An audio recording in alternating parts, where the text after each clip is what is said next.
일본의 임시 가의, 임시 국무회의에서 전쟁할 수 있는 국가로 변모했다 이렇게 볼 수 있습니다. 방위 전략의 변화는 기본적으로 중국을 겨냥한 것입니다. 1차적인 중국이고요. 2차가 북한의 위협, 세 번째가 러시아의 잠재적 위협 이렇게 볼 수가 있습니다. 이번에 국가안전보장 그 보고서에 보면은 여전히 이제 독도를 일본 영토로 주장하고 있습니다. 그렇기 때문에 만약에 일본이 그 독도 영권을 주장하는 상황에서 이런 어떤 군비 증강을 계속할 경우 자칫 독도에 대한 어떤 무력 침공의 위험성들에 대해서 우리가 완전히 배제할 수는 없습니다. 사실은 일본이 이제 중국의 위협, 북한의 위협을 내걸고 있지만 내면적으로는 한국이 급속하게 방위력으로 이제 쫓아온 부분에 대한 위기감이 있는 게 사실입니다. 경제의 신들과 함께하는 고품격 경제 콘텐츠 신과대화 시간입니다. 안녕하세요. 3프로TV 권순우 취재팀장입니다. 최근 일본의 움직임이 좀 심상치 않습니다. 뭐 이런저런 경제 사정도 안 좋아 보이는데 방위비를 거의 2배 가까이 늘린다고 해서 그러면서 좀 문구들도 좀 많이 달라졌어요. 우리가 일본의 군사라 그러면은 자위대라고 해서 스스로를 지키는 군대라고들 많이 알고 있고 현재도 그렇게 운영이 되고 있는데 이게 실제 막 외부를 위협할 수도 있다라는 얘기들이 좀 나오다 보니까 이게 누구를 향한 거지? 라는 것에 대한 공포도 좀 심해지고 있습니다. 그에 대해서 그에 더해서 최근에 이제 북한의 무인기가 또 한국 서울까지 왔었다고 하니까 정말 이 동북아의 그 안보 문제가 정말 체감할 수 있을 정도로 다가오는 건가? 라는 것에 대한 공포가 많이 들고 있습니다. 그래서 오늘 모신 신은 어떤 분이냐? 조성열 전 오사카 총영사님입니다. 안녕하십니까? 네, 안녕하세요. 안녕하세요. 그 박사님이 총영사 근무하셨던 게 2021년 6월부터 2022년 9월 최근 예, 그렇습니다. 까지네요. 간단하게 좀 자기소개 좀 부탁드릴게요. 예, 저는 국가안보전략연구원에서 20년 근무하고요. 또 퇴직 후에 2년간 자문연구원으로 있었습니다. 그 뒤에 이제 오사카 총영사 발령을 받아서 1년 3개월간 근무하다가 최근에 퇴직을 했습니다. 그리고 작년에 쓰신 전서가 김정은 시대 북한의 국가전략, 그리고 그 전에 쓰셨던 거는 한반도 비핵화 리포트, 남북관계에 관련한 얘기들을 좀 많이 쓰신 것 같은데 저 책은 좀 어떻습니까?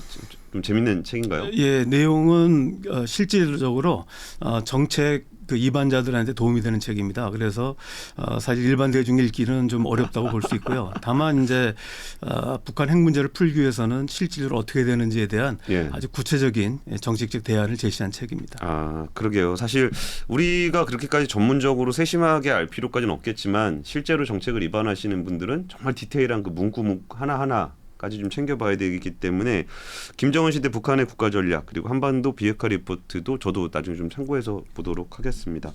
오늘은 주로 일본 얘기를 좀 해보려고 하기는 하는데요. 사실 일본이라는 나라를 딱 동떨어서 볼 수는 없잖아요. 그래서 동북아 전반에 대한 안보 이야기를 좀 여쭤보도록 하겠습니다. 일단 우리가 안보 문제에 대해서는 뭐 안보 불감증이라는 얘기가 나올 정도로 좀 둔한 거는 사실인 것 같아요. 근데 그러니까 외신에서 나와 있는 일본 소식들을 보면은 생각보다 좀 시끌시끌한 분위기가 좀 있습니다. 그 일본의 안보 정책 변화의 좀 큰 틀을 좀 설명을 좀 해주시면은 그걸 기본으로 해서 오늘 얘기를 좀 구체적으로 한번 나눠보도록 하죠. 예, 일본은 1945년 8월 15일 2차 세계대전이 패전한 이후에 일종의 전범 국가로 낙인이 찍혔습니다. 그래서 1952년도 샌프란시스코 평화조약이 체결되기까지 사실상 이제 미국의 점령을 당하게 있었는데요. 1952년도에 그 새로운 헌법, 이른바 이제 평화헌법을 만들면서 일본은 이제 전쟁을 하지 않는다고 선언했고요. 또 공격 무기를 보유하지 않는다고 약속을 했습니다. 그리고 교정권을 갖지 않는다고 얘기를 했습니다. 그 이후에 그것이 한 70년 이상 지켜왔던 것입니다. 그러다가 이번에 12월 16일 날 일본의 임시 가의, 임시 국무회의에서 전쟁할 수 있는 국가로 변모했다 이렇게 볼 수 있습니다. 전쟁할 수 있는 국가라는 키워드가 좀 되게 미묘한 용어인 것 같아서 일반인들이 이해하기 좀 어려울 것 같은데 이게 그러니까 전수방위 그리고 이제 전쟁할 수 있는 국가 그리고 이제 반격 능력 뭐 이런 부분들에 대한 어휘를 조금 더 이렇게 일반인의 언어로 좀 풀어주신다면 좀 어떤 의미로 봐야 예, 되나요? 그러니까 이제 예를 들면은 일본의 경우는 무기 체계를 보면 알 수 있습니다. 무기의 경우 예. 우리가 비행기의 경우 이제 공대지 미사일을 쏘게 되면은 상대방의 영토를 쏘는 게 됩니다. 공대지 비행기에서 땅을 쏘는 경우. 거예요. 그렇기 때문에 일본의 경우는 공대지 미사일을 가지고 있지 않고요. 주로 이제 지대공 미사일이나 지대함 미사일, 함대함 미사일만 가지고 있었습니다. 다시 말하면 이거는 이제 상대방의 영토를 공격할 수 있는 게 아니죠. 예. 그런 의미에서는 공격 무기를 보유하고 있지 않다라는 것이고요. 그다음에 공중급유기도 또 문제가 됐었는데요. 공중급유기를 갖게 되면은 오랫동안 채공을 하게 되고, 그렇죠. 상대 나라들의 공군기라든지 적 그 기지를 공격할 수 있기 때문에 이것도 금지해 왔습니다. 이런 것이 이제 전수방위 원칙이라고 볼 수 있고요. 그래서 전수방위 원칙에 따르면 3대 원칙이 있는데요. 첫째는 적이 공격할 때만 대응한다는 것이고요. 두 번째, 적이 공격을 하더라도 최소한도의 필요한 부분만 대응한다. 세 번째는 최소 필요한 만큼에 대응하기 위해서는 최소한도의 무기만을 갖는다, 이런 것입니다. 이게 이제 전수방위 원칙의 3원칙이라고 할 수 있는데요. 근데 이 부분이요, 저는 제가 이쪽 분야를 잘 몰라서 그럴 텐데, 좀 사실 좀 무기라는 게 공격 무기와 방어 무기를 구분하는 것도, 사실 무기라는 거 싸우는 건데, 내가 총을 들고 있을 때도 이게 뭐 내가 너 쏠라고 있는 거야, 그럴 수도 있고, 나를 보호하려고 있는 거야, 그럴 수도 있는 것 같은데, 좀 전에 이제 지대공 미사일, 공대지 미사일이었는데 공중급유 같은 건 좀 이해가 좀 가고, 공격을 받았을 때도 최소한으로 대응한다.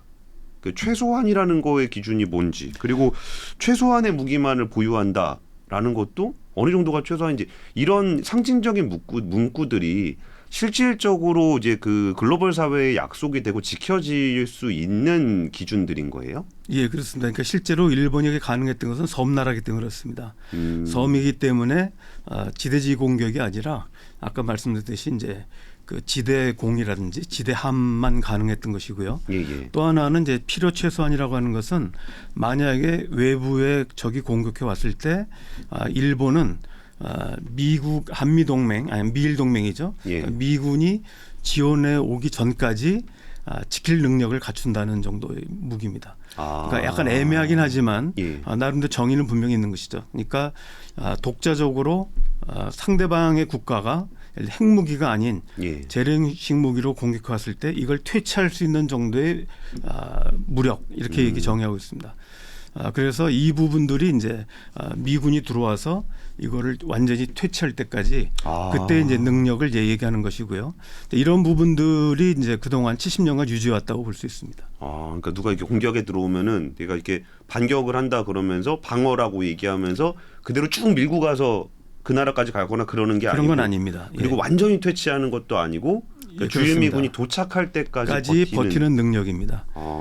그래서 이런 부분들이 이제 1952년 이후에 계속 유지되다가 야금야금 바뀌긴 했습니다. 바뀌어가지고 우선 PKO 활동, 평화유지군 활동도 원래는 이제 안 되는데 평화유지 활동을 하면서 이 소총을 드는 정도에 한해서 가능하다라고 해서 보냈고요. 지금은 이제 뭐 기뢰 제거함까지는 가능하다. 그래서 이제 평화유지 목적의 군사 활동까지 용인하는 게 이제 지난번까지 변화였습니다. 그러면은 이번에 나왔던 뭐 반격 능력을 비롯해서 좀 변한 문구와 그런 것들에 대한 해석 좀 부탁드릴게요. 예, 그러니까 이번에는 이제 뭐냐면 적국이 공격에 오면은 이거를 일단은 요격을 하는데 요격에 실패하거나 또는 적이 한 번 쏘고 2번 이상 추가 공격해 왔을 때 이제는 이거를 이제 바로 그 발사 거점인 그 적 기지를 바로 공격하겠다는 겁니다.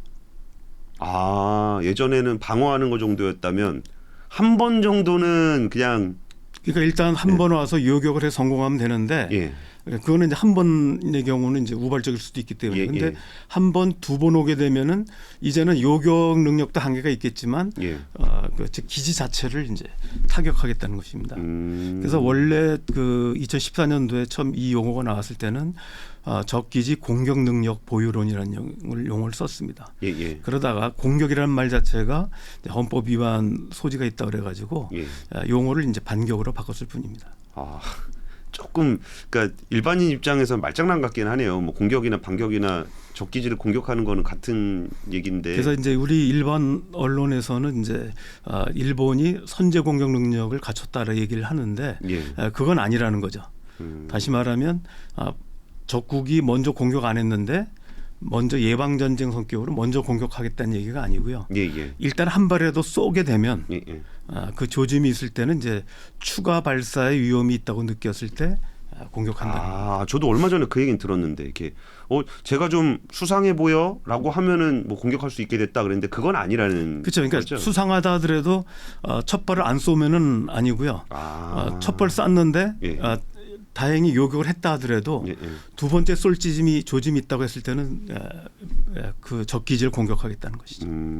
근데 그게 좀 저는 좀 무서운 게 이게 첫 발을 정말 일본 영토를 공격하려 그러는 건지 모르겠지만 자꾸 그쪽으로 쏘는 친구가 하나 있잖아요. 예, 그렇습니다.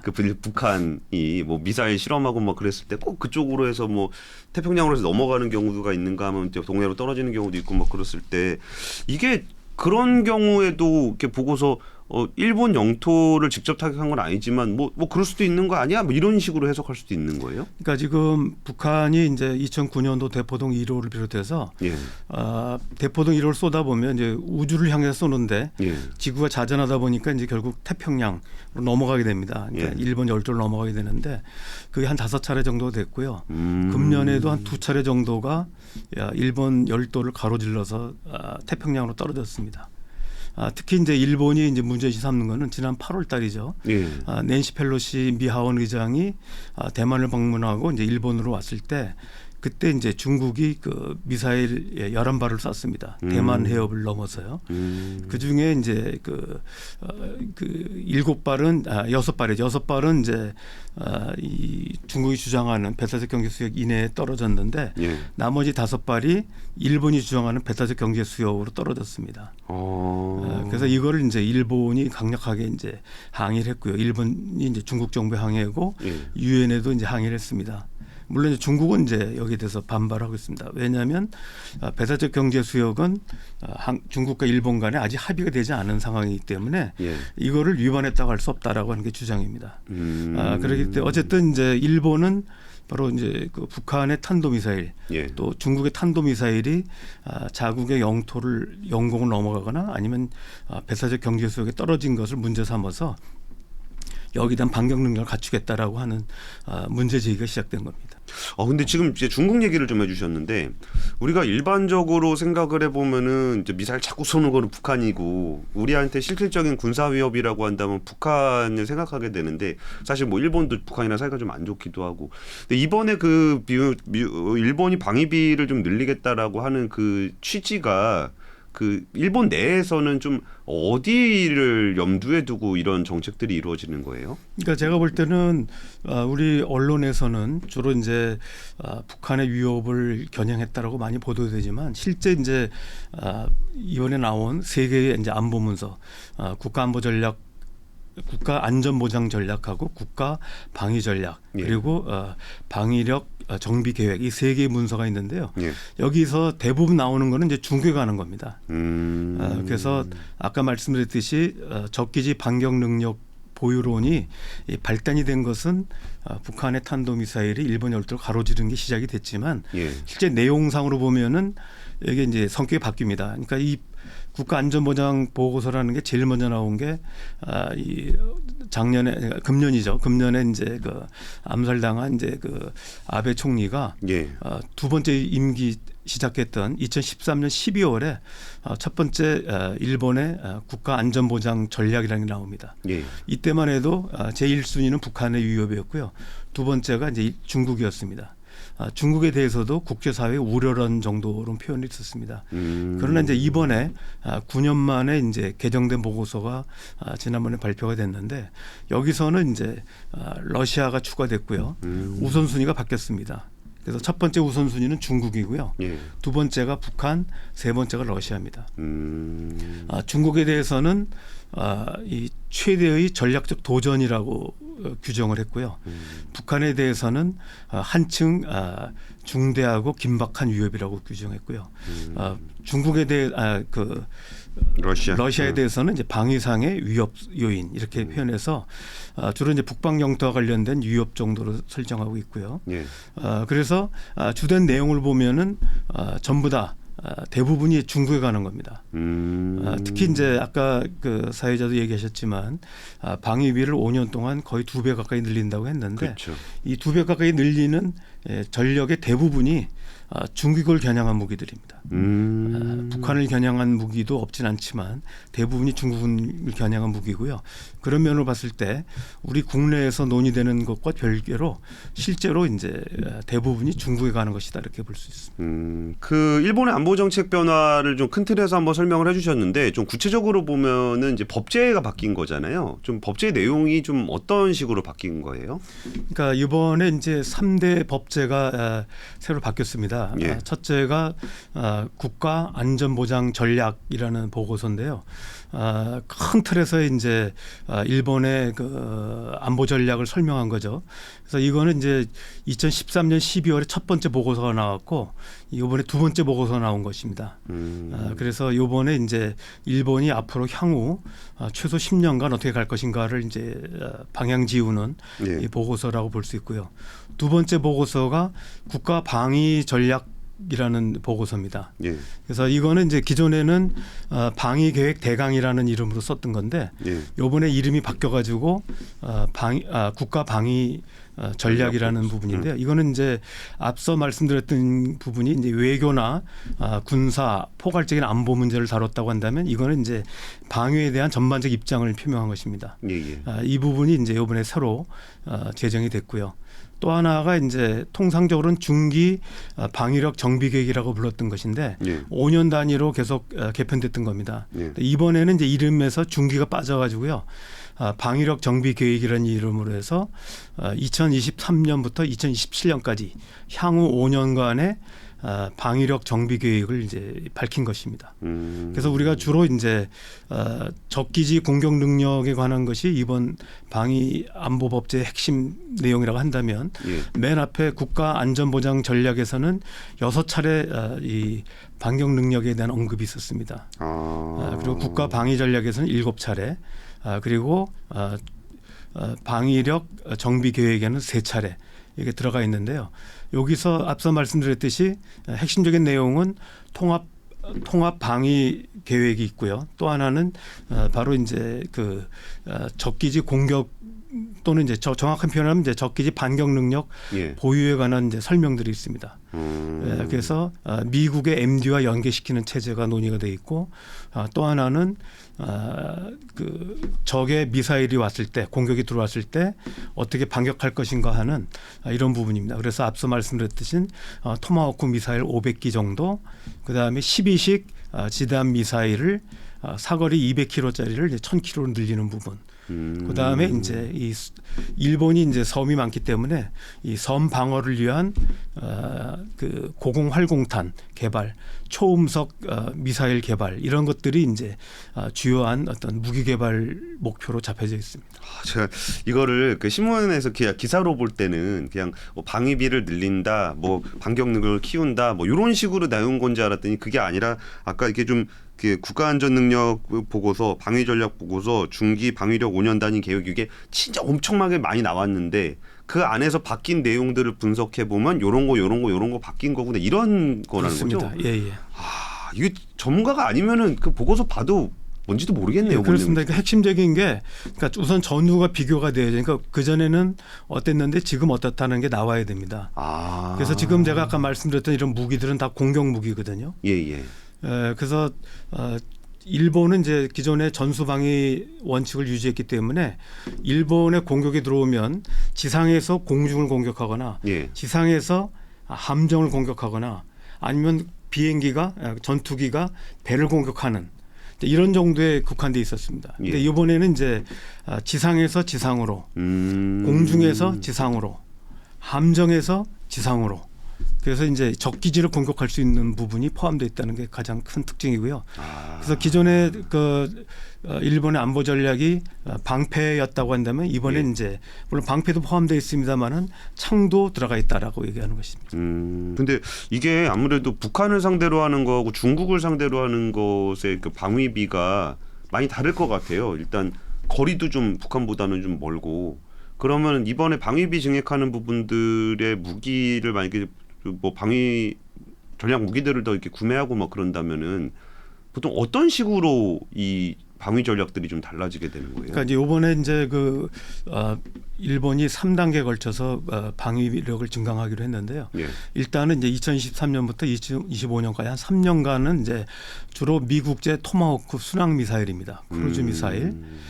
그리고 이제 12식 지대함 미사일을 이제 일본의 독자적인 미사일인데 이걸 사거리를 연장하기로 되어 있습니다. 근데 여기 보면은 토마호크 미사일은 사거리가 2,500km입니다. 2,500에서 300km고요. 2,300km고요. 그다음에 12식 지대함 탄도 미사일은 기존에 일본이 보유하고 있는 게 이제 200km 사거리였습니다. 이 부분을 이제 1,000km까지 늘린다는 것이죠. 그러면은 이제 현재 일본 열도에서 북한까지가 대략 800에서 1,000km 정도 되거든요. 그래서 이제 12식 지대함 미사일은 북한을 겨냥한다고 볼 수 있고요. 반면에 앞서 말씀드렸던 토마호크 순항 미사일 같은 경우는 북한용이 아니라 중국을 겨냥한다고 볼 수 있습니다. 그리고 그 이후에 이제 2027년, 2030년까지 이제 계속해서 2단계, 3단계 목표가 있는데요. 여기 보면은 이제 주로 고속 활공탄이라든지 이제 이런 부분들이 있는데 이런 부분들은 사거리가 3,000km입니다. 그리고 목적 자체가 이도 방어라고 그래서 우리말로 표현하면 이제 멀리 떨어져 있는 섬을 방어한다는 목적입니다. 그래서 아마 우리가 볼 때는 이제 아마 센카쿠 일도라든지 중국과 분쟁하고 있는 이런 지역을 방어하기 위해서 이 고속 활공탄을 이제 개발하기로 돼 있는데 이 사거리가 3,000km입니다.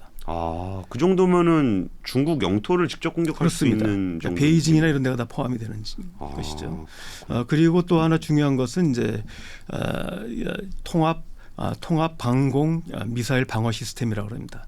IAMD라고 하는데요. 사실은 이제 우리가 공격 능력만 얘기하는 것이 아니라 적극적 방어 능력도 같이 갖추기로 돼 있는데 이 부분이 바로 이제 미국의 MD와 연동돼서 중국의 탄도 미사일을 이제 요격하는 시스템을 동시에 구축하는 계획을 가지고 있습니다. 알겠습니다. 이게 중국 얘기 또 이제에 앞서서 일단 우리나라 얘기 좀 해보자면은. 그러니까 만약에 뭐 이 얘기가 조금 유치하게 들리실지 모르겠지만 저희는 그러니까 일반인들은 조금 이게 무섭긴 한데 예를 들어 북한이 이렇게 뭐 쐈다 그래갖고 이거를 타격을 한다 그러면은 이거를 제가 지난번에 어디 라디오에서 들어보니까 이거 북한도 우리 헌법상으로는 한반도에 그렇죠. 속하잖아요. 우리 대한민국의 영토입니다. 그러면은 그게 뭐 우리 땅에다 또 이제 미사일 쏜게 되면은 그것도 우리도 위협을 받을 수 있는 거예요? 그러니까 지금 이제 논란이 되는 부분이 북한이 이제 일본을 공격하거나 또는 1차 공격하고 2차 공격을 시도했을 때 일본이 지금 말씀드렸던 그러니까 그 적기지 반격 능력에 따라서 북한 영토를 공격할 수 있습니다. 이 문제가 이제 이미 2015년도에 논란이 됐습니다. 그 당시에 박근혜 정부 때인데요. 얼마 전에 몇 년 전 논란이 됐던 지소미아 한일 군사정보보호협정하고 또 하나 있었던 것이 상호 군수지원협정이라고 악사라는 게 있었습니다. 이 두 개를 이제 체결하기로 추진하고 있었던 겁니다. 근데 결국은 이제 그 지소미아 한일 정보보호협정은 통과가 됐습니다마는 악사의 경우는 그 당시 우리 한민국 국방장관은 이제 일본 일본 지상 자유되든 해상 자유되든 일본의 어떤 군대 무력이 북한 영토에 들어올 때는 대한민국의 동의를 얻어야 된다라고 요구를 했습니다. 이유는 뭐냐면 아까도 말씀드렸지만 대한민국 헌법상 북한 영토도 이 한국의 영토 곳권이 미치는 영역입니다. 북한의 영토, 그다음에 영해, 영공은 다 이제 우리 영토에 포함되기 때문에 일본이 거기다 공격할 수는 없다. 공격을 하더라도 우리 정부의 동의를 얻어야 된다라고 했는데 이미 2015년도에 일본의 나카타니 방위상 당시 방위상은 북한 해역에 대해서 일본 해상자위가 들어갈 때는 예. 한국 정부의 동의를 받을 필요가 없다라고 끝까지 우겼습니다. 그래서 결국은 박근혜 정부 때임에도 불구하고 상호 군소지원협정 악사가 체결되지 못했거든요. 이번에도 마찬가지입니다. 이번에도 우리 정부는 이번에 이제 국가안전보장 보고서가 나왔을 때 이 일본의 반격 그 대상으로서 예. 북한 영토를 공격할 수 있지 않냐라고 하는 우려 때문에 우리 정부는 만약에 북한 영토 설사 북한이 먼저 공격했다 하더라도 예. 우리와 협의해서 북한에 반격을 해야 된다고 했을 때 일본 정부는 거부했습니다. 그러니까 일본이 반격할 때 한국 정부의 동의가 필요 없다라고 하는 입장을 취했습니다. 이건 어떻게 보면 이제 우리의 헌법을 부정하는 거라고 볼 수 있겠죠. 그 예를 들어서 군수 협정을 만약에 맺었다 그러면 우리가 우리 무기 도와주고서 그걸로 우리 헌법상의 우리 영토를 공격할 수도 있는 뭐 그런 일이었던 거예요. 군수협정이라는 건 뭐냐면요. 만약에 한반도에 전쟁이 일어나게 되면은 예. 이 무기가 한국에서 이제 전장이 돼버리니까 새로운 무기 공급을 해야 되지 않습니까? 예, 예. 이거를 위해서 이제 일본이 전쟁 물자를 공해를 통해 가지고 이제 우리 해역에 들어와서 물자를 제공한다는 거죠. 예, 예. 그러니까 우리뿐만 아니라 이제 주한 미군에 대해서 공급을 하는데 예. 이 부분에 대해서 당연히 이제 그 현재 남한 영역에서는 일본 정부가 우리 정부의 동의를 얻겠다고 한 건데 만약에 무기 공급이 또는 물자 공급이 원산 앞바다에서 필요하다 할 예. 경우 우리는 당연히 우리가 전쟁 수행 중이니까 또 우리의 영해니까 우리 동의를 얻어야 된다고 하는데 일본 정부는 필요 없다. 거기는 한국의 영해가 아니다라고 보는 것이죠. 그렇구나. 그러니까 이번에도 마찬가지입니다. 이번에도 우리는 이제 북한이 설사 도발했다 하더라도 예. 북한은 대한민국의 반국가 단체에 불과하기 때문에 그렇다 하더라도 영토 자체는 대한민국 영토다. 따라서 너희들이 물론 너희들이 당했기 때문에 반격하는 거에 대해서는 이해가 되지만 예. 그러나 그거는 적어도 대한민국 영토니까 대한민국의 동의를 얻어야 된다는 건데 일본 정부는 그걸 이제 거부한 것이죠. 그 부분에 대해서는 이렇게 최종 결론이 있는 건 아닌 거죠 아직. 아직 결론은 안 내렸고요. 우리는 강하게 반대하고 있습니다. 그러면 어쨌든 지금까지 논의돼 왔던 과정들을 보면은 우리는 그거를 좀 반대해야 되는 입장인 것 같고 지금 아까 그 전수방위 원칙의 일 넘어서는 선제 타격에 대해서 우리는 별로 이렇게 이전에 논의하고 좀 배치되는 측면이 좀 있는 것 같고 미국 같은 경우는 좀 일본 국민들을 축하한다. 이것도 굉장히 또 찬사를 보낸 거잖아요. 그리고 이게 또 중국은 또 결연히 반대한다. 뭐 이러는 건데 각 국가별로 이 일본의 어떤 방위비 지정에 관련한 일련의 안보 정책의 변화를 대하는 태도는 좀 어떻게 봐야 돼요? 그러니까 일단은 이제 중국이 결연히 반대하는 건 당연하다고 봅니다. 왜냐하면 이번 그 방위 전략의 변화는 기본적으로 중국을 겨냥한 것입니다. 1차적인 중국이고요. 2차가 북한의 위협, 세 번째가 러시아의 잠재적 위협 이렇게 볼 수가 있습니다. 예. 그런 면에서 이제 북한보다도 더 중국이 강하게 반대하는 것이고요. 특히 아까도 말씀드렸지만 2027년 정도, 그러니까 현재 그 시진핑 정권이 3연임을 끝내는 해인데요. 예. 그 이전에 중국이 대만 침공 가능성에 대한 논의들이 있습니다. 예, 예. 이럴 경우 이제 미국이 개입하게 되고 만약에 미국이 중국군의 공격을 받게 되면은 바로 이제 일본 그 자위대가 개입할 수 있겠다는 것이죠. 그래서 가장 민감하게 반응하는 나라는 이제 무엇보다도 이제 중국이라고 볼 수 있습니다. 그래서 특히 이제 이 중국의 경우는 바로 이제 이 대만 문제를 미국, 일본과 연결시키는 이 고리라고 볼 수 있고요. 그런 면에서 가장 반박하고 결연히 반대하는 건 이제 중국이라고 볼 수 있고요. 두 번째가 북한입니다. 예, 예.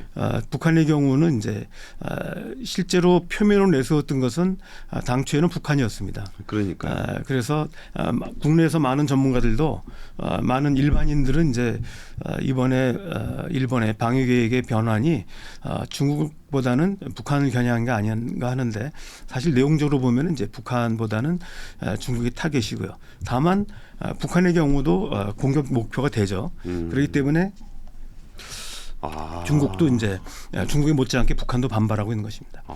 그러니까 그 일반적으로 그냥 생각해 보면은 북한은 아주 도발을 자꾸 하니까 여기가 안보의 위협이라고 볼 수 있는 여지가 있다라 그랬는데 사실 중국이랑 일본이 뭐 그렇게 안보적으로 싸울 일이 있나 뭐 생각골도가 있긴 있었습니다만 근데 그 연결고리가 대만 그렇습니다. 그리고 중국이 대만을 침공할 경우 거기에 미군이 개입하게 되면 거기에 일본이 방위 지원을 할 수 있을 것인가에 대한 어떤 그 고리로 연결이 된다는 바로 거죠. 그렇습니다. 그러니까 그 연결고리가 원래 이제 미일 가이드라인이라는 게 있습니다. 미일 신가이드라인 그래서 태평양 지역에서 미군이 공격을 받으면 일본이 군사 원조를 하게 돼 있습니다. 이런 부분이 있는데 대만이 공격을 받았을 때는 그런 규정이 없거든요.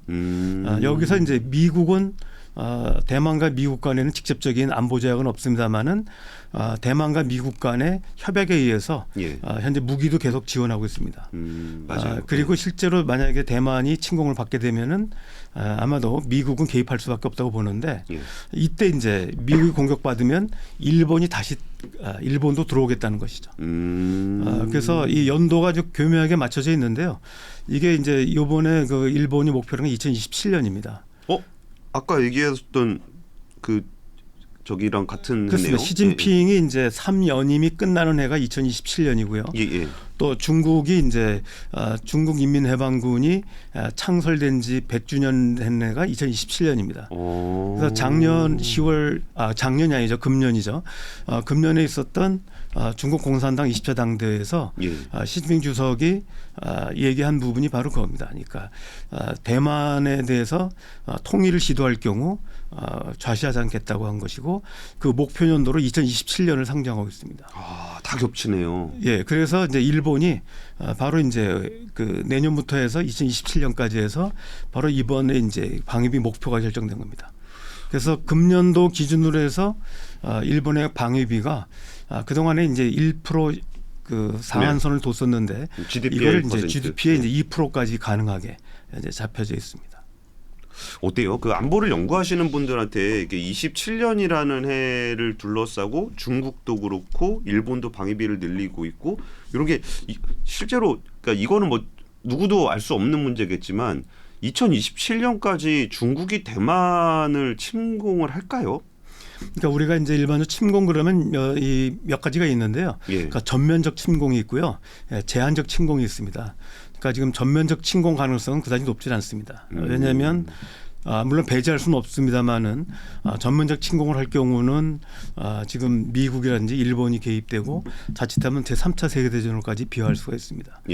중국도 아직까지는 그런 리스크를 안기는 상당히 어려움이 있습니다. 우리가 지금 예상해 볼 수 있는 부분은 지금 현재 대만하고 중국하고 이 경계에 있는 섬들이 있습니다. 특히 대만 영토지만 중국에 가까이 있는 이른바 진먼타오, 금문도죠. 그다음에 펑우제도 이런 섬들은 실제로 대만 영토임에도 불구하고 중국에 가까이 있습니다. 그럼 뭐 그냥 봐도 보인다면서요? 바로 그렇습니다. 그 실제로 1954년, 58년, 70년, 70 몇 년, 4년인가 한번 세 차례 공격을 한 적도 있습니다. 그렇기 때문에 항상 위기에 빠져 있는 굉장히 그 위험한 지역으로 볼 수 있는데 지금 그 만약에 대만을 침공한다면은 대만 본토에 대한 침공의 경우는 3차 대전을 비화할 수 있기 때문에 중국의 경우는 이제 이런 금문도라든지 펑우제도라든지 이런 어떤 그 전선에 있는 섬들을 점령함으로써 이 대만의 이 민진당 정권에 타격을 줄 수 있는 이런 목표가 더 목표에 가깝다고 볼 수 있습니다. 그러니까 전면전까지 가지 않더라도 중국 내부 정치, 대만 내부 정치 세력들한테 영향을 줌으로써 오히려 친중 쪽으로 좀 끌어오면서 그러니까 오히려 우리 중국이랑 또 합칩시다라고 얘기하는 정치 세력을 세우기 위한 군사적 행동을 할 수 있다라는 거죠. 그렇습니다. 그러니까 지난번에 최근에 이런 중국이 이제 대만을 겨냥한 미사일 시험 발사를 계속했습니다. 아까 말씀드렸듯이 낸시 펠로시 미 하원 의장이 왔을 때 그 전후에서 또 대만 그 해역에다가 미사일 11발을 쐈거든요. 이렇게 되면서 결과적으로는 지난번에 있었던 이 선거에서 민진당이 졌습니다. 그렇죠. 이거는 뭐냐면 결국은 대만 국민들 입장에 보더라도 이런 어떤 중국과의 전쟁에 대한 어떤 두려움이 있거든요. 예. 근데 민진당의 경우는 독립을 추구하다 보니까 예. 자칫하면은 본토와의 전쟁 가능성, 위험성을 느낄 수밖에 없습니다. 그렇기 때문에 이제 이 중국 입장에서 보면 실제로 점령을 위한 전쟁을 벌이기에는 상당히 리스크가 큽니다. 그렇기 때문에 그거보다는 정치적 타격을 주기 위해서 금문도라든지 펑우제도 같은 데 타격을 줘가지고 민진당이 이제 이 집권을 못하게 하는 이런 어떤 정치적 제한전 가능성이 높다고 볼 수 있습니다. 그래도 미군이 손 놓고 있을 수는 없는 거죠. 본토를 직접 침공하지 않더라도. 손 놓을 수 있을 수는 없지만 사실은 이제 펑우제도나 이 진먼타워 같은 경우 너무 대만에서 멀리 떨어져 있고 예. 중국 본토에 가깝게 있기 때문에 사실 미군이 그거를 되찾기 위해서 개입하기 상당히 어렵습니다. 그렇겠네요. 그렇기 때문에 아마 확전을 막는데 아마 그 방점을 두지 않겠나 싶습니다. 그렇게 되면 이제 대만의 반중 정권의 경우는 이제 타격을 받을 수밖에 없는 것이죠. 그런데요, 이게 총영사 계시면서 일본에서도 이제 생활을 오래 하셨는데 지금 이 얘기가 결국은 이렇게 일본 본토를 위협받는 것에 대한 방위를 강화하겠다라고 한다면 그건 국민들이 좀 동의를 좀 할 것 같아요. 근데 약간은 좀 멀리 떨어져 있는 대만 쪽에서 뭐가 문제가 생겼을 때 그걸 지원하기 위해서 방위비를 GDP의 1%를 2%포인트로 늘린다는 건 2배로 늘린다는 거잖아요. 그렇습니다. 그러면은 그 일본 국민들은 그 상황에 대해서 지금 동의를 하는 편인가요? 예, 지금 여론조사 보면은 좀 차이가 있지만 60% 전후의 지지를 보이고 있습니다. 오히려 반대 여론이 이제 30% 이내. 그래서 중국 위협에 대해서는 전반적으로 일본의 공감대가 있다고 볼 수 있고요. 예. 특히 대만의 안전 같은 경우는 대만이 이제 위기에 빠지게 되면 바로 그 위에 있는 지금 중국과 일본 간의 영토 분쟁이 있는 센카쿠 열도라고 그러죠. 센카쿠 열도가 위기에 빠진다고 보는 것 같습니다. 그렇게 되면은 이제 이 센카쿠 열도라고 하는 부분은 작은 섬입니다만은 이게 만약에 중국에 넘어가게 되면은 일본의 해상 교통로가 상당히 위협을 받게 됩니다. 그런 면에서 이제 일본 국민들이 대만의 안전과 일본의 안전에 대해서 굉장히 밀접하게 생각하고 있다고 볼 수 있습니다. 저도 그 뉴스 보면서 느꼈던 게 이게 방위비를 증액하겠습니다라고 하는 것에 동의하십니까? 그랬더니 뭐 동의합니다. 그러고서 그럼 세금 좀 올려도 되겠습니까? 그랬더니 그거는 또 반대 여론이 좀 많이 나오던데 그거는 어떻게 봐야 돼요? 그러니까 지금 뭐 경제 전문가시니까 더 잘 아시겠지만 일본 경제가 굉장히 나쁩니다. 그리고 뭐 지금 재정 적자가 260% 이상이나 되고요. 예. 그런데 이번에 이제 방위비를 이제 그 5년간에 걸쳐서 2022년 기준입니다만은 사실상 2배 정도 그때 기준으로 하면 1.8배쯤 될 거라고 보는데 예. 이렇게 이제 급격히 올리는 거에 대해서 한편으로 중국 위협에 대해서는 위기감을 느끼면서도 한편은 본인들의 세부담에 대해서는 상당한 거부감이 있습니다. 지금 아시다시피 20여 년 동안 일본의 실질 임금이 오르지 않은 상태이기 때문에 또다시 이제 세금을 올릴 경우 또는 국채를 발행한다든지 할 경우 일본의 재정 위기가 더 악화될 수밖에 없고 이 부분이 자기네 생활에 어떤 위기로 온다고 보는 것 같습니다. 아마 그런 면에서 이제 일본 국민들이 좀 모순된 반응을 보이고 있다 이렇게 볼 수 있습니다. 뭐 모순이라기보다 뭐 대의에 공감하는 거는 말로는 할 수 있는데 돈 내라 그러면 또 싫어하는 게 사람 마음이니까. 예, 그렇습니다.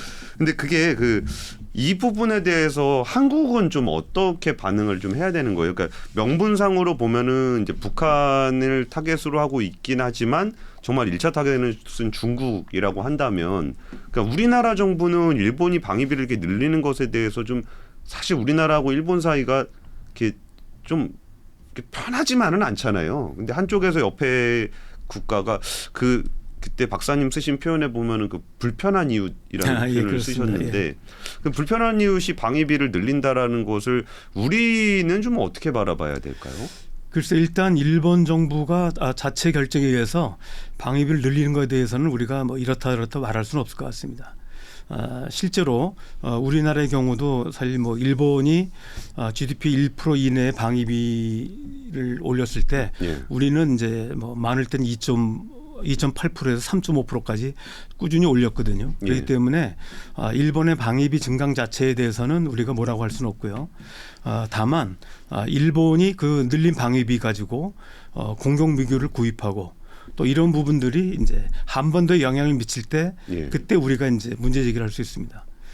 가장 이제 큰 문제는 아까 말씀드렸듯이 이번에 국가안전 보장 그 보고서에 보면은 여전히 이제 독도를 일본 영토로 주장하고 있습니다. 그렇기 때문에 만약에 일본이 그 독도 영권을 주장하는 상황에서 이런 어떤 군비 증강을 계속할 경우 자칫 독도에 대한 어떤 무력 침공의 위험성들에 대해서 우리가 완전히 배제할 수는 없습니다. 그렇죠. 그렇기 때문에 우리가 이제 그 부분에 대해서 일본 정부에 대해서 명확한 입장 표명을 요구하고 있는 것이고요. 또 하나는 아까 말씀드렸듯이 북한 지역에 일본의 군대가 들어가려고 할 때 예. 우리 대한민국 헌법상 명확하게 북한도 우리 영토 영의 영공이기 때문에 이 경우 대한민국의 사전 협의가 필요하다는 입장입니다. 여기에 대해서 이제 이 원칙에 대해서는 저는 앞으로도 지속적으로 일본 정부에 요구해야 된다고 봅니다. 근데 사실 우리나라도 일본을 대하는 그 정부의 태도는 좀 정권이 바뀔 때마다 좀 바뀌는 것 같긴 해요. 근데 이번 이벤트가 발생을 했을 때 우리 정부는 좀 어떤 식의 반응이 좀 있었어요? 좀 이게 중국이나 미국은 되게 명확한 반응을 보였던 것 같은데, 그러니까 우리 정부가 어떻게 대응했다라는 뉴스는 좀 별로 못 본 것 같아서 좀 어떻게 대응을 했었나요? 그러니까 우리 정부가 이번에 보면은 이제 이 중국에 대한 언급은 없고요. 주로 북한의 위협에 대한 어느 있을 수 있는 조치라는 약간 입장을 표명을 했습니다. 그래서 이 부분은 이제 명확하게 뭐 지지한다 아니다라고 얘기하지 않고요. 우리 군 당국에서는 특히 이제 우리 외교 당국에서는 이제 독도 영유권에 대해서 그 공사를 초치해서 항의를 했고요. 그 다음에 북한 영역에 들어갈 경우는 우리 정부와 협의가 필요하다고 하는 어떤 그 국방부 입장이 있었습니다. 그래서 이런 부분은 명확하게 입장을 밝혔고요. 다만 이제 이 부분이 직접적으로 이 군사력 증강에 대해서는 우리 정부가 코멘트하기는 좀 어려운 부분이 있었기 때문에 예. 아마 좀 신중한 입장인 것 같습니다. 좀 적절한 조치 정도 수준이었다고 보시나요? 다만 이제 개별적인 선에서는 이해하는 표현이 좀 있었습니다. 다시 말하면 북한의 미사일이 일본 절도를 날아가는데 일본으로서도 뭔가 조치가 필요한 게 아니냐라고 하는 얘기가 있었는데 사실은 저는 그런 건 불필요한 얘기라고 생각합니다. 왜냐하면 잘못해서 우리가 그 표현 자체가 일본 내에서도 사실 반대 세력들이 한 30%는 되거든요. 예, 예. 특히 아까도 말씀드렸지만 전수방위라고 하는 일본 헌법에 위반된다는 논란이 있습니다. 아직도 헌법학자들도 논란이 있고요. 다만 이제 다수당이다 보니까 밀어붙인 측면이 있습니다. 그래서 이런 부분들을 우리 정부가 용인을 하는 듯한 태도를 취했을 때 오히려 그 일본 내에 있는 평화 세력들이 상당히 이제 좌절감을 느낄 수밖에 없겠죠. 그러니까 전반적인 군사비 증진은 개별 정부가 선택하는 정책이기 때문에 포괄적으로 얘기하기는 좀 어려운 측면이 있으나 우리하고 좀 관련이 있을 수 있는 북한 문제라든지 아니면 독도 문제에 대해서는 명확하게 좀 잘못됐던 메시지를 전하는 게 맞고, 근데 그렇습니다. 그 과정에서 뭐 미사일 날아가면 좀 그렇지 않겠냐 이런 얘기를 굳이 덧붙일 필요까지는 없었다. 그렇습니다. 예. 근데 이게 안보 얘기하다가 너무 가벼운 질문일 수도 있을 것 같은데 요새 보면은 뭐 넷플릭스 드라마나 이런 거 보면은 일본 넷플릭스 이렇게 보면 한국 거 많이 보더라고요. 그렇습니다. 그리고 요즘에 한국 사람들이 일본 여행 진짜 많이 가거든요.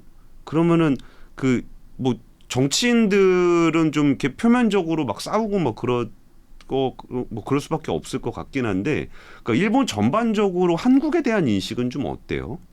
그러니까 일본도 이제 세대 간의 차이가 있는데요. 예. 60대 이상의 경우는 이중적인 심리가 있는 것 같습니다. 한편으로는 이제 식민지 지배에 대한 예. 죄송함, 죄책감을 느끼는 양심적인 세력도 있고요. 예. 또 하나는 이제 식민지 지배로 인해서 자신들 우월감을 여전히 느끼는 세력들이 있습니다. 그런데 이제 한 30, 40대, 제가 50대까지 올라갔다고 그러는데 예. 일본의 이제 전후 세대의 경우는 한국에 대한 우월감들이 많이 없어졌습니다. 문화적인 또 경제적으로도 사실 한국이 일정 정도 앞서 있는 부분이 있고요. IT 부분 같은 건 확실히 앞섰고요. 그렇죠. 그다음에 이제 여러 분야에서 예술, K-팝이라든 이런 분야에서는 한국이 얼른 앞서 있기 때문에 예. 많은 일본인들이 한국을 동경하는 부분이 있습니다. 그래서 저는 이제 1년 한 4개월 정도 오사카 총영사로 근무하면서 느꼈던 거는 일본인들이 한국에 대해서 그다지 거부감들이 별로 없었습니다. 다만 정치적인 부분에 있어서만큼은 약간 뭐라 그럴까요? 한국이 이제 일본을 따라왔다 또는 따라잡았다라고 하는 위기감이 있는 건 사실입니다. 그러나 이런 부분들은 결국 이제 일본 내 자체에 대한 책임감에 대한 어떤 발로고 또 과거에 대한 또 일부 우월감 이런 게 작동했지만 예. 저는 뭐 과거처럼 우리가 그렇게 심각한 한일 관계가 심각한 상황은 아니라고 봅니다. 이게 뭐 안보적인 위협으로 발전할 정도 분위기는 아니라는 거죠. 네, 지금 이제 글로벌 파이어 인덱스에 보면은 예. 일본이 이제 세계 5위의 전력을 가지고 있다고 평가되고 있고 한국이 6위입니다. 우리도 높네요. 그리고 지금 아마도 현 추세대로 가면은 내년 정도 되면 한국이 방위비에서도 앞설 걸로 지금 보고 있습니다. 그래서 이제 사실은 일본이 이제 중국의 위협, 북한의 위협을 내걸고 있지만 예. 내면적으로는 한국이 급속하게 방위력으로 이제 쫓아온 부분에 대한 위기감이 있는 게 사실입니다. 아, 그래요? 예, 그러니까 1인당으로 치면 우리가 훨씬 더 많습니다. 2배 이상. 인구가 적으니까. 예, 그러니까 토탈로 쳐도 우리가 일본이 5위고 우리가 6위입니다. 그래서 현재 추세로 간다면 내년 정도 되면은 우리가 역전되는 걸로 나왔는데 예. 일본이 이번에 이제 내년도 26%로 급증하기 때문에 아마 이제 다시 그렇게 되기는 어렵다고 봅니다. 그러니까 일본 방위비 늘린다고 해서 좀 위협적이다라고 생각했는데 반대로 생각해 보면은 우리가 방위비를 엄청나게 빨리 올린 측면도 좀 없지 않아 있긴 있는데. 그렇습니다. 우리는 그러니까 2.8배 정도, 그러니까 2.8% GDP 2.8% 정도가 되는데 예. 일본이 이제 1% 이내니까 일본이 우리 GDP 비교해 보면은 사실은 이제 우리가 훨씬 더 빠른 속도로 방위비 국방비가 증가한 거라고 볼 수 있습니다. 알겠습니다. 근데 사실 우리나라는 안보적인 측면을 비롯해서 뭐 경제적인 측면까지 보면은 그 중국과의 관계 설정을 어떻게 가야 될지에 대한 고민이 좀 많은 것 같아요. 뭐 이렇게 안보는 미국, 경제는 중국, 뭐 이게 약간 이게 줄타기 같은 그런 느낌인 건데 그 일본은 오히려 그에 대해서는 좀 목소리를 좀 미국 쪽에 분명하게 내고 있는 게 아닌가라는 게 일반적인 인식인데요. 그 일본은 그 중국을 대하는 태도가 뭐 안보가 됐든 경제가 됐든 좀 포괄적으로 좀 말씀해 주시면 어떤 포지션을 가지고 있다고 봐야 돼요? 그러니까 지금까지는 일본은 지금 얘기하신 대로 안보나 경제나 대부분 이제 미국에 의존하는 형태를 취했습니다. 예. 그러다가 좀 약간 상황이 좀 변하고 있는데요. 2016년까지는 일본이 대중무역 적자였습니다. 그러다가 2017년부터 흑자로 돌아서 가지고 예. 지금 계속 누적 흑자가 좀 쌓이고 있거든요. 제가 알기로는 2020년의 경우는 이제 23.9%가 이제 무역 의존도가 예. 우리가 25.0인데 일본이 23.9%입니다. 어이구 많이 그래서 떨어졌네. 거의 비슷한 상태에 와 있고 예. 그렇기 때문에 일본 내에서도 일본 정치권에서는 중국에 대한 위협론을 계속 강조하고 있지만 일본 경제계는 좀 다른 목소리를 내고 있습니다. 사실 지금처럼 일본 경제가 어려운데 주요된 무역 흑자가 중국에서 오고 있기 때문에 좀 몫을 자제해야 되는 거 아니냐라고 하는 소리들이 제가 일본에 있을 때 많이 들었습니다. 하지만 일본은 이제 명확하게 정경 분리를 얘기하고 있기 때문에 예. 경제인들이 이제 대내코는 얘기하고 있지 않습니다만은 상당히 이제 일본 내에서도 이런 중국에 대한 어떤 경제적 의존도 때문에 중국과의 관계를 너무 악화시키면 안 되지 않냐라고 하는 소리가 나오고 있습니다. 다만 이제 일본의 경우는 이제 우리와 좀 달리 2차 세계대전 전범 국가기도 하고 또 나름대로 이제 대국을 지향한다는 이런 국가 목표가 있기 때문에 당장의 어떤 경제 이익보다는 미국과의 어떤 공동 보조를 취하는 게 아마 현재 이 포지션이 아닌가 생각합니다. 그럼 어쨌든 앞으로도 대외적인 포지션은 뭐 정부라든지 이런 데 포지션은 약간은 좀 그 강경한 모습을 좀 보이면서도 정경분리라는 걸 얘기를 통해서 경제적 교류는 슬쩍 할 수 있는 그런 정도 분위기가 이어질 거라는 거죠. 예, 그렇습니다. 그러니까 지난번에 이제 기시다 총리가 금년 들어와 가지고 예. 조금 이제 다른 목소리를 냈습니다. 그래서 이 안보 면에서는 그 미국과 협력을 하지만 예. 이른바 이제 신리얼리즘 외교라고 그래 가지고 일반 한국이나 중국, 러시아와는 협력을 할 수 있다는 이제 뉘앙스를 던졌고요. 실제로 시베리아 1, 2 가스전에서 예. 미국하고 영국은 다 철수했는데 예. 일본은 잔류를 결정했습니다. 그래서 지난번 이제 11월 4일인가요? 다시 체결을 했는데 이런 부분들은 결국은 이제 일본이 이 경제면에서 큰 틀에서는 미국과 공동 보조를 취하면서도 예. 경제면에서는 뭔가 좀 다른 목소리를 내겠다고 하는 이런 어떤 입장 표명이 아닌가 생각합니다. 그러니까요. 이게 꼭 안보나 이런 거 얘기할 때는 좀 이렇게 되게 세게 얘기하다가 나중에 이렇게 뭔가 정말 쟤네들 사이 안 좋은 건가 보면 이렇게 살짝 또 같이 하고 있는 것들도 계속 있고 이런 것들이 좀 많이 보이는 것 같은데 그 이 동아시아의 어떤 안보적인 차원을 볼 때하고 그 이른바 그 분절화 현상이 좀 나타나고 있잖아요. 이게 우크라이나 전쟁 이후에 약간 뭐 권위주의 정부와 뭐 민주주의 정부 아니면 뭐 그것도 뭐 인도 태평양 프레임워크에 들어가는 데와 뭐 또 그렇지 않은데 뭐 이런 좀 이렇게 묘한 선들이 막 그려지고 있는 것 같은데 이런 부분에 대해서 이제 뭐 우리나 뭐 일본이나 우리 좀 어떤 식으로 좀 보고 계세요?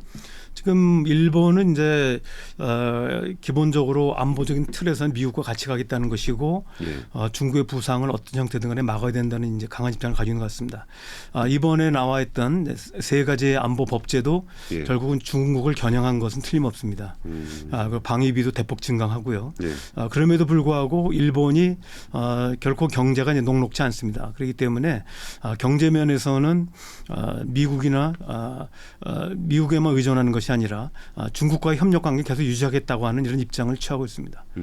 또 중국 입장에서 보더라도 사실은 이게 지금 일본의 그런 애매한 태도 때문에 완전히 그 과거에 우리 이제 그 히토류나 2010년도에 있었던 예. 히토류 보복이나 이런 것처럼 단호하게 끊지 못하고 있습니다. 왜냐하면 일본 자체가 이중적인 메시지를 계속 보내고 있기 때문에 이런 면에서는 굉장히 일본이 한편은 큰 틀에서는 미국의 전략적 틀을 같이 하면서도 따라가면서도 다른 한편에서는 이제 경제적으로는 중국과의 끈을 놓지 않으려고 하는 어떤 이중적인 포지션을 유지하고 있는 것 같습니다.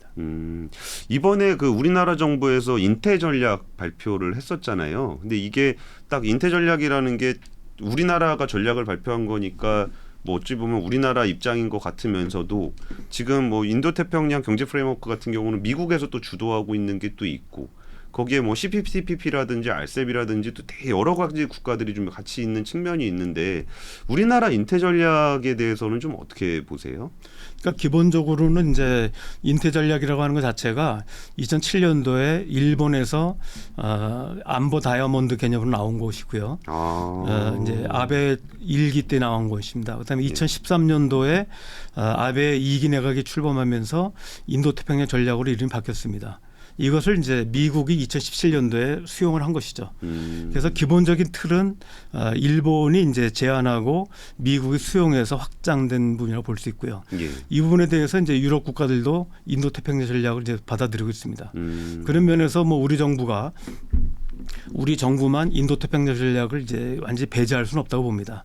다만 이제 아쉬운 부분은 그 동안에 우리가 이제 신남방 정책, 신북방 정책 그래서 신북방 정책 그래서 이제 러시아나 중앙아시아, 맞아요. 중국을 겨냥한 나름대로 또 균형 있는 전략을 취했는데 현재 이 전략이 보이지 않는다는 것이죠. 그러니까 유라시아가 보이지 않고 인도 태평양만 강조하다 보니까 사실 그 동안에 우리가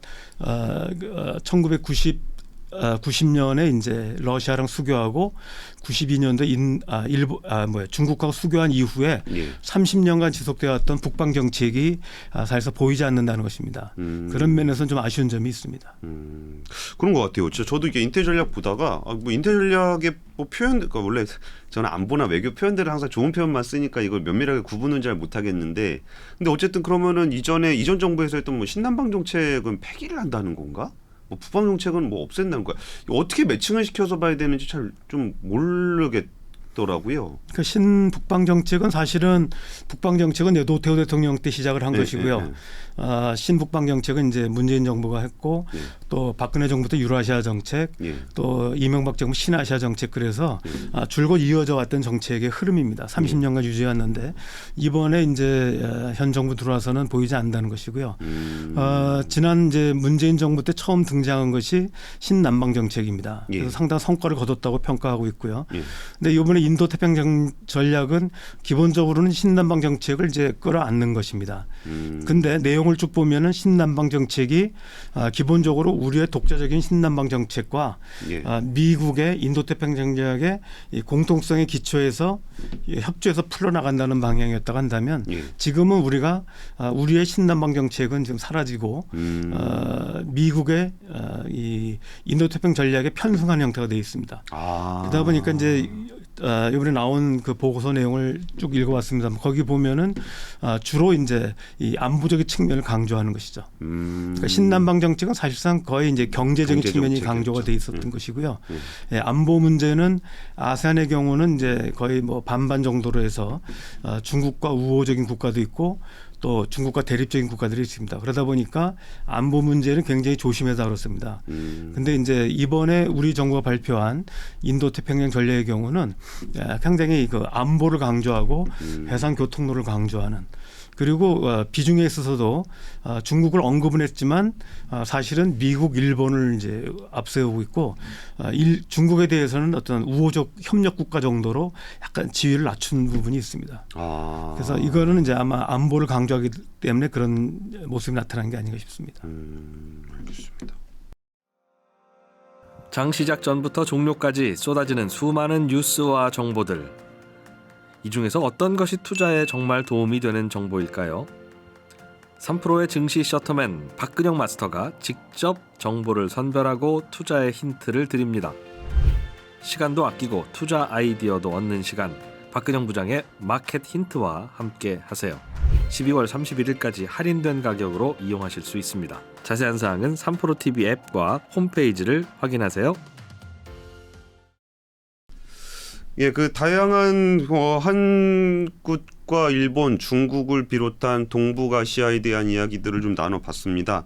근데 일본과의 관계는 참 가까운 이웃이면서도 한 번도 우리가 이제 좋았던 적이 별로 없는 불편한 이웃이기도 한 것 같아요. 그러면서도 이게 뭐 한미 관계를 생각해서도 멀어지기가 좀 그렇고 옆에 중국을 생각해도 좀 가까이 가야 될 것 같기도 하고 좀 한일 관계를 굉장히 오랫동안 바라보셨을 건데 뭐 정답은 없겠지만 박사님이 생각하시는 한일 관계를 좀 어떻게 형성해 가는 게 좋을까요? 예, 기본적으로는 이웃 국가이기 때문에 잘 지내야 된다고 생각을 합니다.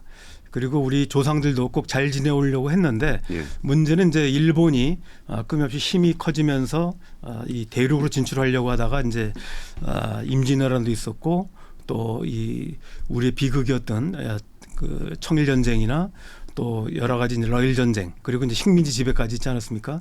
따라서 가장 중요한 부분은 한일 관계에서 기본 원칙은 전 자강력이라고 봅니다. 그러니까 우리의 군사력, 경제력이 어느 정도 됐을 때 대등한 협력이 가능하다고 봅니다. 앞서도 말씀드렸지만 글로벌 파워 인덱스 기준으로 보면은 우리의 그 국방력은 세계 6위고 일본이 5위입니다. 그리고 방위비도 보면 일본이 8위 정도가 되고요. 우리도 9위 정도가 됩니다. 따라서 저는 이제 지금은 어느 정도 이렇게 대등한 안보 협력이 가능하다고 봅니다. 다만 일본이 우리보다 국력이 훨씬 크기 때문에 아무래도 빠른 군비 증강에 맞춰서 우리도 여기에 어느 정도 상응하는 조치가 불가피하다고 보고요. 무엇보다도 현재 이런 방위 협력을 떠나서 한반도에 위기가 발생했을 때 특히 한반도와 관련된 부분 독도에 관한 일본의 영유권 문제라든지 또 북한 영역이라 하더라도 일본이 군대를 진입할 때는 반드시 우리 정부의 사전 협의가 필요하다는 그런 원칙을 관철시키지 않으면 안 된다고 생각합니다. 그리고 결국은 장기적으로 보면은 우리가 한국과 일본이 잘 지내야 되지만 또 한편으로는 경쟁 관계에 있는 것도 사실이기 때문에 저는 이제 협력과 동시에 어느 정도 긴장 관계는 불가피하다고 봅니다. 그런 면에서 저는 우리가 어느 정도의 자주 국방력을 키워나가는 이런 가운데서 한일 안보 협력이 이루어져야 되지 않나 생각합니다. 알겠습니다. 그리고 시청자분들에게 좀 어땠으면 좋겠다. 그러니까 이게 지금 얘기하신 부분들은 이게 약간 정부 차원이기도 하고 일종의 원칙 같은 얘기를 좀 해주신 것 같은데 그 우리도 참 일본에 대해서는 참 양가적인 감정이 좀 드는 것 같아요. 그 일반 시청자분들에게 좀 일본을 바라볼 때는 좀 이런 점들도 같이 고민을 좀 했으면 좋겠다, 고려를 했으면 좋겠다, 뭐 이런 거 있으면 한 말씀만 좀 부탁드릴게요. 네, 저는 일본 정부와 일본 국민을 좀 분리할 필요가 있다고 생각합니다. 실제로 일본 국민들을 이렇게 사귀고 보면 예. 상당히 친절하고 또 이해심도 많은 편입니다. 동정심도 있고요. 반면에 국가로서 일본 정부는 굉장히 냉철합니다. 그렇기 때문에 저는 이제 우리가 민간 교류나 또 경제 협력, 문화 협력은 뭐 지속적으로 해나가는 건 문제가 없다고 봅니다. 다만 안보 협력에 있어서는 우리 역사적인 부분도 있고 또 일본 정부가 생각하는 것은 일반 국민들이 생각하는 것과 같지가 않습니다. 그렇기 때문에 이런 부분에서 나름대로 긴장감을 가질 필요가 있다고 봅니다. 무엇보다도 저는 그 과거사의 문제, 지금 이제 위안부 합의는 어느 정도 타결됐습니다마는 강제동원 피해자 문제는 아직 한일 간의 갈등 요소가 남아 있습니다.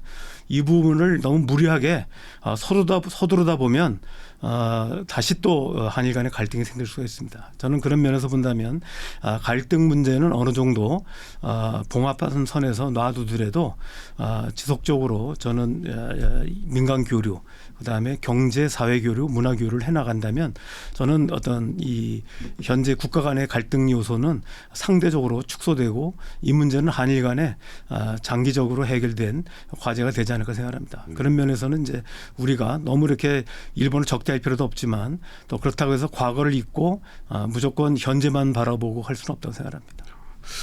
알겠습니다. 저는 교수님, 박사님 쓰셨던 표현 중에 그 불편한 이웃이라는 표현이 굉장히 좀 인상적이었던 것 같아요. 이게 분명히 불편하긴 하지만 옆에 이웃이 있을 때 뭐 1년 365일 싸울 수도 없고 그렇다고 해서 아예 숙이고 들어가기도 바로 옆에 있으니까 불편하고 그러면서 이렇게 우리가 중요한 것은 결국 원칙이라는 거 아까 독도 문제라든지 북한을 대하는 것에 대한 원칙은 우리가 분명하게 얘기를 해주고 그보다 제일 중요한 부분들은 스스로 자강 우리 경제적으로나 군사적으로나 강한 국가가 돼서 우리가 서로 간에 긴장감은 있지만 서로 잘 지내야 된다라는 것들을 그렇습니다. 지켜나갈 수 있는 그런 태도가 되지 않을까 합니다. 우리는 항상 결론이 나 있기를 바라죠. 항상 편하거나 아니면 아예 안 보거나. 하지만 그럴 수 없다라는 현실을 인정한다 그러면 조금 더 불편한 관계로 긴장감을 유지하면서도 좀 잘 지낼 수 있는 그런 그 태도가 중요하지 않을까 싶습니다. 오늘은 조성열 전 오사카 총영사님과 함께 그 최근 바뀌었던 일본의 안보법제 3가지와 향후 우리나라와 일본이 어떤 관계를 형성해가면 좋을지에 대한 이야기를 나눠봤습니다. 조 박사님 오늘 시간 내주셔서 감사합니다. 네, 감사합니다. 감사합니다.